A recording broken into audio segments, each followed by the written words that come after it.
Donc, Pierre Palmade, on essaye de le rendre irresponsable, comme ça il ne peut pas parler, parce que s'il commence à parler, la moitié du show business va se trouver en prison, moi je vous le dis.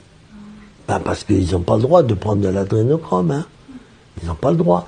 Et puis il y a beaucoup de pédophiles, il y a beaucoup de violeurs dans le truc. C'est un pays, tout est pourri en France maintenant. Eh ben moi, je préviens, quand je vois quelqu'un, par exemple dans la conférence que je viens de faire, il y avait pas mal de gens avec des enfants, je leur disais, s'il vous plaît, tenez vos enfants avec une laisse, comme les chiens. Faites très attention.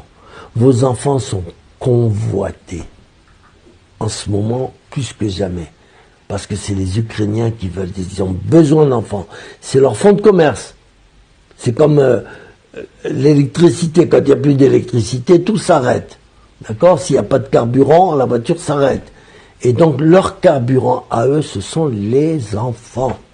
Il faut que les Français comprennent. 20% du trafic d'enfants en Europe, c'est eux. C'est eux. C'est les Ukrainiens. Cette information qui vient de grandes informations, oui. En général, si vous voulez, ce trafic d'enfants, il se fait aussi grâce au placement d'enfants. C'est-à-dire, vous avez un enfant, bon, vous buvez un peu d'alcool ou vous prenez du cannabis, on va dire, ah, vous n'êtes pas une bonne mère. Allez, l'enfant, dans une famille d'accueil. Après, il faut voir où ils atterrissent, ces enfants. Moi, j'en ai connu. Hein. Ils atterrissent. Ces familles d'enfants, elles laissent des pédophiles venir qui payent pour coucher avec ces enfants, déjà. Et il y en a qui disparaissent. J'ai fait 2 émissions avec un Ukrainien. On lui a volé son enfant en France. Et son enfant, on l'a retrouvé en Ukraine, dans un laboratoire d'adrénochrome. Ah, parce que lui, il a fait une enquête, hein, il a cherché, il s'est battu pour retrouver son fils. On vous le vole ici, avec des prétextes, comme on dit, fallacieux, c'est-à-dire des prétextes de merde. Oui, vous n'êtes pas une bonne mère. Mais pourquoi je ne suis pas une bonne mère? Parce que je bois un peu d'alcool. Parce que je fume un joint de cannabis, je ne suis pas une bonne mère. Oui, vous n'êtes pas une bonne mère. Allez hop, l'enfant disparaît. Personne n'en parle.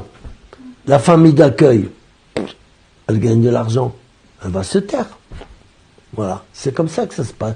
C'est comme ça qu'il y a beaucoup de disparitions en France. 53 000 disparitions l'année dernière en France. Alors on fait quoi? C'est compliqué, hein? Oui. Et les survies de ces enfants, en général, Non, c'est pour ça qu'au bout de 3 ans, on arrête. On arrête de lui prendre le sang. Et quand il est plus bon pour l'adrénochrome, on le vend à la prostitution. Jusqu'à 13, 14, 12 ans, 13 ans, 14 ans, comme ça. Après, ils deviennent trop grands, ils n'intéressent plus pour la prostitution, donc ils sont intéressés pour les organes et les sacrifices satanistes